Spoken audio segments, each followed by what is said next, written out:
Good morning. I'd like to call to order the open meeting for Thursday, July 11th, 2024, and I will now ask the Commission Secretary for information on today's agenda. Each commissioner has independently reviewed the minutes of the open meeting of Thursday, June 27th, 2024, and each has informed me there's no need to discuss the minutes. I move we approve the minutes of the open meeting of Thursday, June 27, 2024. Second. All in favor? Aye. Each commissioner has independently reviewed the agenda, and each has informed me there is no need to discuss the notices associated with agenda items 2 through 7, or the draft order to reopen on remand associated with agenda item 8. Commissioner Nieto is recused from discussion on agenda item 9. Chairperson Strand and Commissioner Hawkins have informed me there is no need to discuss the draft order granting Vote Solar's motion for an extension of time to file comments associated with agenda item 9. Each commissioner has informed me there is no need to discuss the suggested minute associated with agenda item 10, denying the request of Neighbors for intervenor compensation for its participation in docket 137 CE 205. Commissioner Nieto is recused from discussion on agenda items 12 and 14.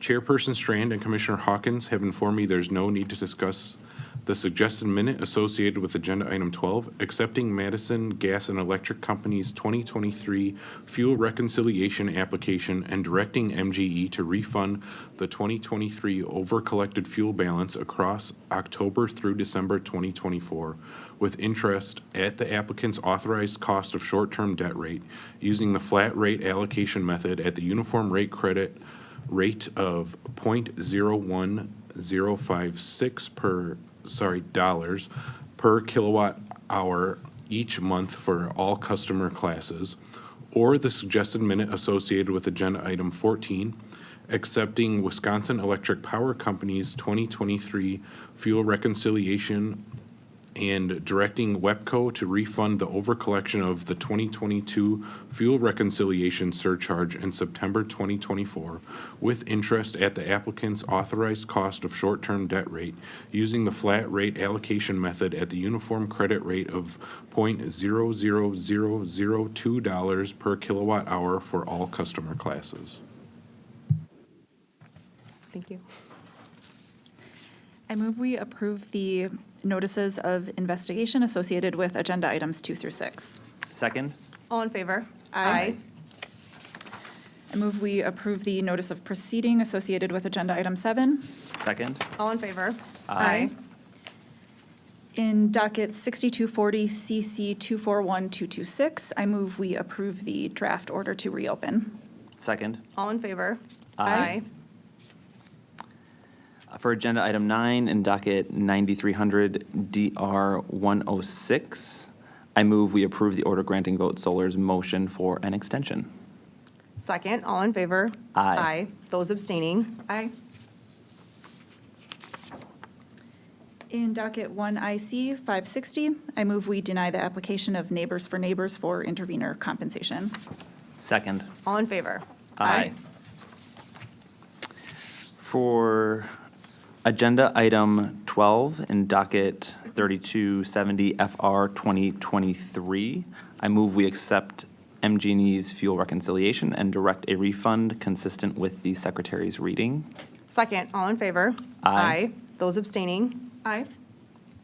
For agenda item number 14, docket 6630 FR 2023, I move we accept WEPCO's fuel reconciliation filing and direct the refund of over collection consistent with the Secretary's reading. Second. All in favor? Aye. Those abstaining? Aye. Okay, thank you. That brings us to our first discussion item, which is agenda item 11, docket 6630 CC 237934, which is a request for investigation of a complaint by the City of Glendale against Wisconsin Electric Power Company for unscheduled outages. So here, we are reviewing the settlement agreement. So I'm just going to give a little bit of background information, and then we'll get to our decision items. And I just want to note that Commissioner Nieto is recused from this item as well. So on July 26th of 2022, Commission staff received a complaint against WEPCO from the City of Glendale regarding numerous unscheduled power outages over a 12-month period. And as noted in our memo, these outages lasted a significant duration of time, thereby affecting individuals and businesses in the city.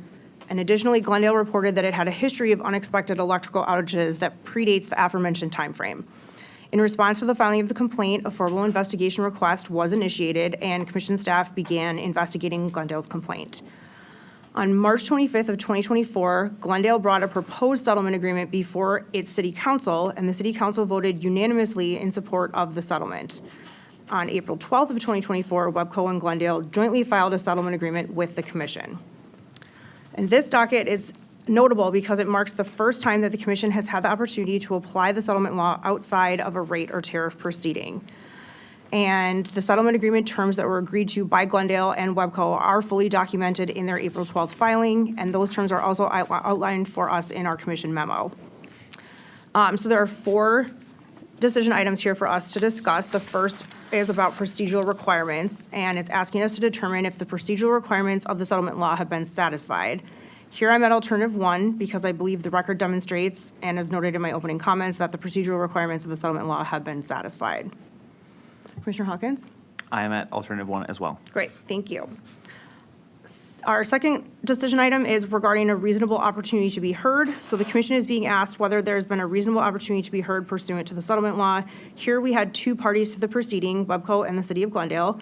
And the record demonstrates that the parties were afforded a reasonable opportunity to participate in the agreement. I think this is further evidenced by the fact that the Glendale City Council voted unanimously in support of the settlement, which puts me at alternative 1, that each party has been given a reasonable opportunity to be heard. I am at alternative 1 as well. Okay, thank you.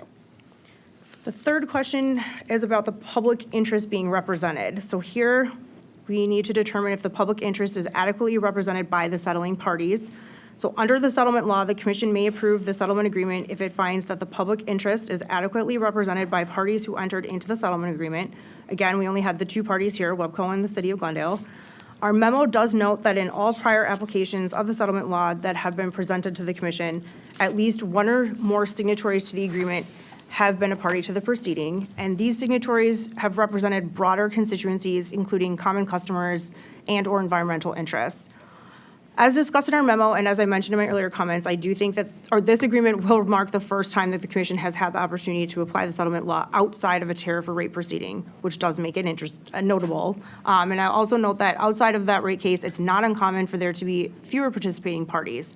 So here, I don't think that only having 2 parties to the proceeding means that the interest was not adequately represented. Additionally, as we referenced Glendale and Webco referenced in their joint comments to our memo, this docket is unique to Glendale because it arose from a complaint filed by the city and just the city. And again, the city council voted unanimously in support of the settlement, and those council members were democratically elected to serve as representatives of their entire community. Further, the participating parties did enter into the agreement that complies with settlement law procedures. Ultimately, I do believe that this demonstrates that the public interest was adequately represented by the settling parties, which puts me at alternative 1 for this one as well. I am at alternative 1 as well and agree that the public interest was adequately represented in this proceeding. Thank you. Our final criterion that must be satisfied before we can approve the settlement agreement is a finding that the settlement agreement represents a fair and reasonable resolution to the docket, is supported by substantial evidence on the record as a whole, and complies with applicable law, including that any rates resulting from the settlement agreement are just and reasonable. So as previously discussed, the city of Glendale initially brought this matter to the commission as a result of unscheduled power outages and requested that Webco remedy the situation by improving the reliability of its distribution system in the area. Per the settlement agreement, Webco has proposed efforts to increase the reliability of electric service through a combination of previously planned projects and newly proposed projects. Together, these projects appear to represent a material investment in improving the reliability of the distribution system serving customers in Glendale, including projects to underground distribution infrastructure, which was specifically requested by Glendale. The settlement agreement also includes provisions providing Glendale with opportunities to review the performance of reliability improvements with Webco through the delivery of reliability information and a series of regularly scheduled meetings. The agreement also allows Glendale to reactivate its complaint if ongoing reliability issues are identified and they don't receive a timely response from Webco. Overall, I find that the proposed agreement is reasonable, and I commend the parties for working collaboratively to arrive at this solution. At the same time, given the unique aspects of this proceeding that I highlighted in my earlier comments, I do believe it's reasonable to authorize the settlement with conditions. So the commission memo outlined 4 conditions for our consideration. These conditions relate to the recoverability of the costs associated with implementing the settlement agreement, the tracking and accounting of the costs associated with implementing the settlement agreement, a future filing that would stipulate the dismissal of the proceedings should WEBCO be in compliance with the agreement, and a condition noting that approval of the settlement is based on specific facts of this case and affirming it has no precedential value. I support the inclusion of all 4 of these proposed conditions, and we'll talk through my reasoning for that. So in my opinion, conditions 1 through 4 help render a clear decision in this docket. I think when the commission can be clear, it's important for us to be clear. It helps us articulate what the settlement is and what it isn't. It helps assist the commission and both parties with the tracking of related information, and it establishes parameters for future related proceedings if necessary.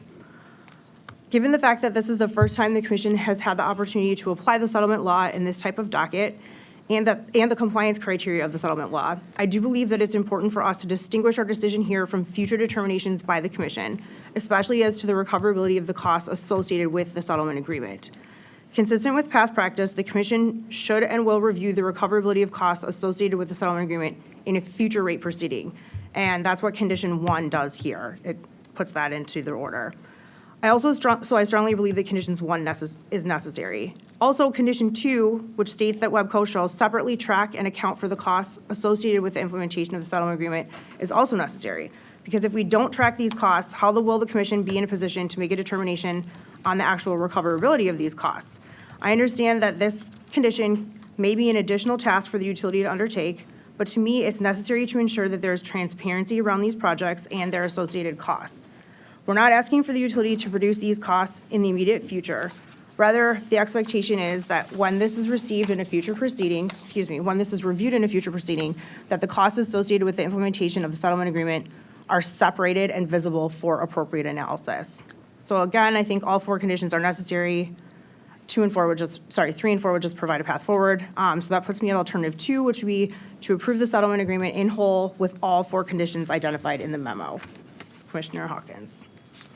Thank you, Chair Strand. I believe we're in agreement on all of the conditions. I had a slight modification to condition 2 in my discussion with staff and the language as it was provided in the memo. It talks about the costs associated with implementation of the settlement agreement, and it wasn't clear to me if that was just administrative costs or the actual physical project costs. So I am suggesting that we just add at the end of there, inclusive of all project costs associated with the additional distribution projects identified in the settlement agreement. And as a little qualifier on that, 2 of the 6 distribution projects were identified as already being underway, and I don't think it's necessary to track those costs because those are sort of already happening. They are mentioned in the settlement agreement, but they're part of an existing plan, and so I just wanted it to be really clear that we are just looking at the costs of the incremental projects that are coming about simply because of the settlement agreement and not the projects that were already underway. So that's the suggestion I have for a modification to condition 2. Other than that, I am at alternative 2 to approve the settlement agreement. Okay, thank you. I think your modification makes it even more clear, which is, I think, what we're striving for here. So I can definitely support that modification, and I think if staff has questions specifically about that, we can just make sure that they're clear on what we're seeking there. Great. Yeah, okay, that's great. Thank you. I think we're ready. Oh, Yeah, let me Cindy? just Yes. read back then what I understood the modification to be. So condition 2 would now read, WEBCO shall separately track and account for the costs associated with implementation of the settlement agreement, including all project costs associated with the incremental distribution projects resulting from the settlement agreement implementation. Exactly what I had scribbled here. Perfect. Thank you. Great, thank you. Okay. Ready for Oh, a motion? yes. Thank you. For agenda item 11 in docket 6630 CC 237934, I move we approve the settlement agreement with conditions consistent with our discussion. Second, all in favor? Aye. Those abstaining? Aye. Thank you. It's a mouthful. Okay. That takes us to our last decision items of the day, which are agenda items 13, 15, and 16, which are the reconciliation of actual fuel costs to the authorized 2023 fuel cost plans for Northern States Power Company, Wisconsin Power and Light, and Wisconsin Public Service Corporation. So as we did address, consistent with the Secretary's reading, the fuel reconciliations for MG&E and WEPCO. So our decisions here are just limited to those 3 IOUs. So we'll take those 3 remaining reconciliation applications up separately for a vote, but I do just want to make some overarching comments about the fuel reconciliation process and allow Commissioner Hawkins to do the same. And I'll just remind everyone that Commissioner Nieto is also recused from these items. Okay, so before us in docket, excuse me, let's see, 4220 FR 2023, 6680 FR 2023, and 6690 FR 2023 are the 3 that we're talking about right now. So these are the 2023 fuel reconciliation dockets for our major investor-owned utilities. And again, 12 and 14 aren't up for discussion. So pursuant to Wisconsin Administrative Code Section PSC 116, the fuel rules, each of the 5 major investor-owned electric utilities must file an annual proposed fuel cost plan for the next calendar year, which is called the plan year. The commission then establishes the utilities' rates in accordance with the approved fuel cost plan. Because the fuel cost plan is based on a forecast, and no forecast is exactly accurate, the fuel rules also provide for an annual reconciliation of a utility's commission-approved fuel costs incurred in the plan year. Through the annual reconciliation process, a utility may collect from customers any actual prudently incurred fuel costs that exceed its commission-approved monitored fuel cost by more than 2%, provided it does not have excess revenues for the plan year. Conversely, a utility must credit to customers any amount of the approved fuel cost plan that exceeds actual prudently incurred fuel costs in excess of 2%. So there's that band in both directions. Upon receipt of the IOU filings of its respective 2023 fuel reconciliation applications, our commission staff performed a thorough audit of the applications and associated fuel costs. Notably, our commission staff's audit did not identify any errors, imprudently incurred costs, or misstatements of the applicant's 2023 monitored fuel costs. And this finding was consistent across all 5 of the IOUs. I think it's also important to note that all but one of the IOUs reported an overcollection of fuel costs. The one that didn't, we don't need to talk about because it's not a discussion item. And then I'll also note that NSPW's 2023 reconciliation filing includes approximately $1.1 million from its 2021 surcharge overcollection, and that Wisconsin Power and Light's 2023 filing included approximately $421,000 from its 2021 surcharge overcollection. So as identified in our memo, these overcollection amounts from prior years would be added to the 2023 overcollected fuel balance and returned to customers within these proceedings.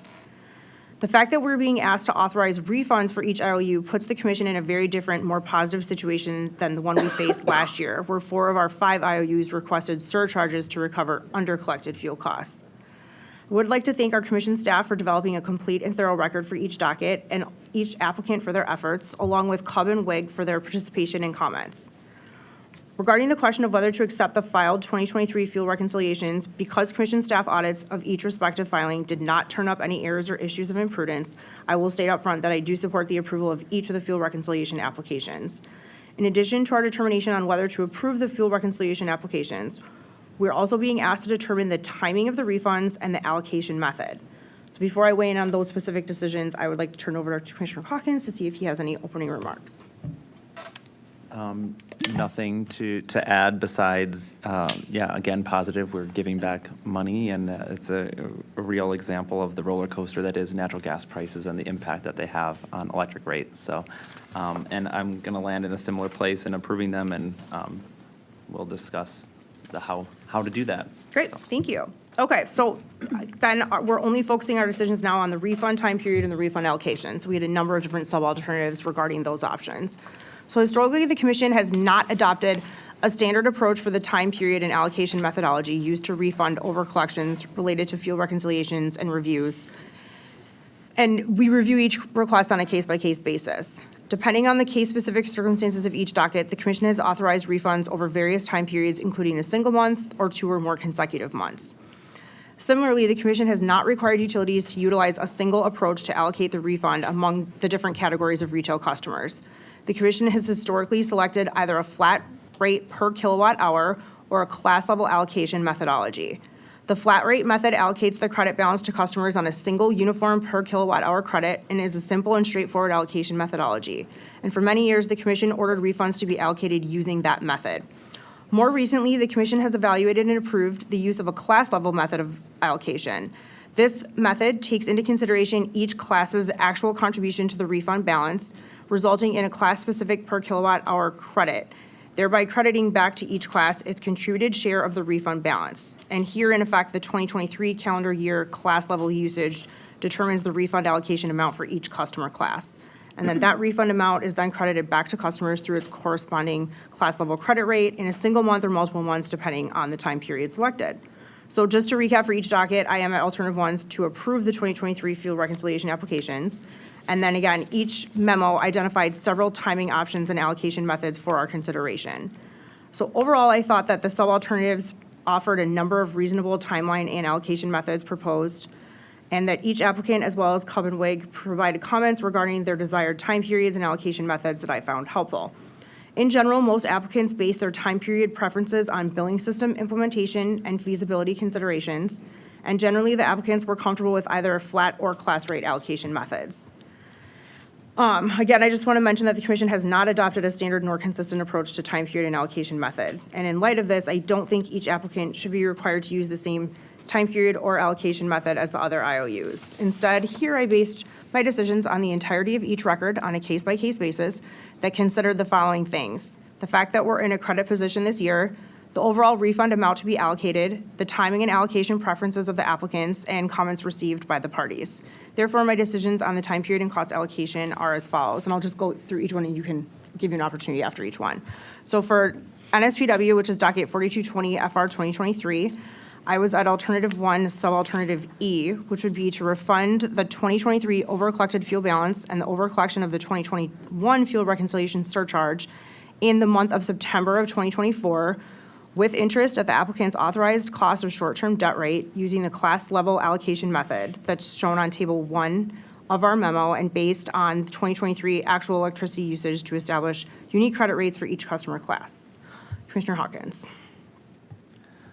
Thank you, Chair Strand. I'm also at alternative 1, but I was at the subalternative H, and you noted in your discussion one of the things considered was the size of the refund, and I was of the mind that given how sizable this refund is, that applying it over multiple months would be more reasonable, just because on a single month it is a very large refund, and as someone who glances at their utility bill just slightly, it could cause some questions if it was so large and applied over a single month. So I was thinking, you'll see, I'm trying to get some consistency across IOUs, which you said you were not going to do. I like consistency, just not when we don't have to do it. Yes, for sure. But that H also has the class level approach, so we have the same method, just a different time period, and I was thinking the October through December was my preference. I'm not, I guess, married to that idea, but I just thought, given the size, that it was more reasonable to do it over a longer time period. Mm-hmm. That makes sense. I know that in the comments expressed, there was a desire to get it out as quickly as possible, since technically this, getting it back to customers money, the interest involved, et cetera. And also that where the applicants did have a preference, I think that this was like kind of the most clear cut, that NSPW in their comments said that that the class level in October was kind of their preferred method. So while I do prefer to give it back quickly, I do agree with your comment about the amount. I think it's probably one of the biggest of the ones we're discussing today. Let's see, it's at approximately 24 million, I think. Yeah.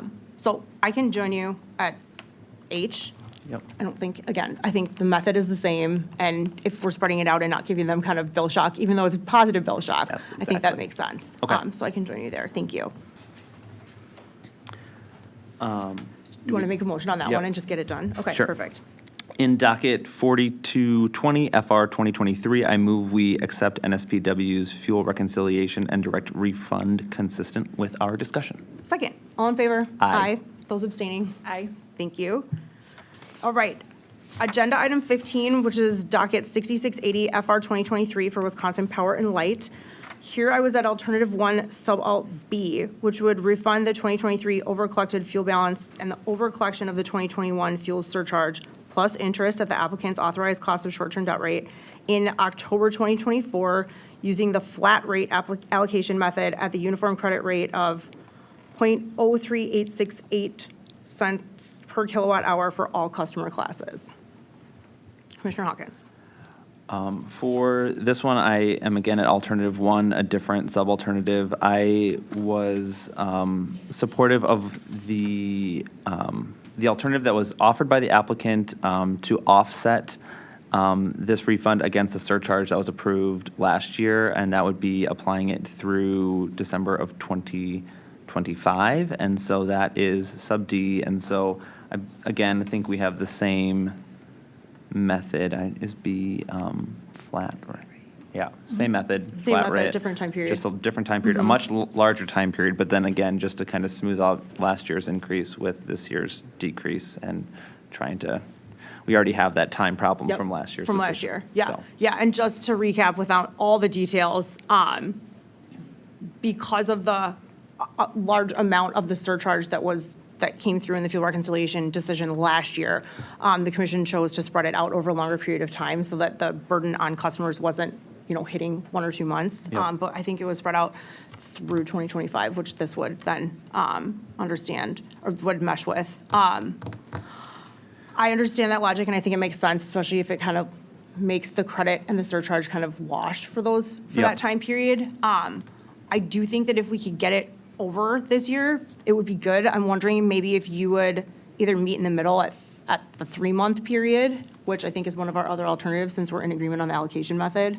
But we also do have the fuel cost plan that we'll be taking up later this year, that will also kind of affect this as, part of the rate base. So I think the 3-month compromise could be Alt C if you would entertain that, but I'm open to keeping the discussion going. Yeah, that would increase consistency with my other. There you so, go. I could join you there. Okay, C. great, thank you. So that means in docket 6680 FR 2023, I move we accept WPL's fuel reconciliation and direct refund consistent with our discussion. Second, all in favor? Aye. Those abstaining? Aye. Thank you. And our last item is docket 6690 FR 2023 for Public Service Corporation.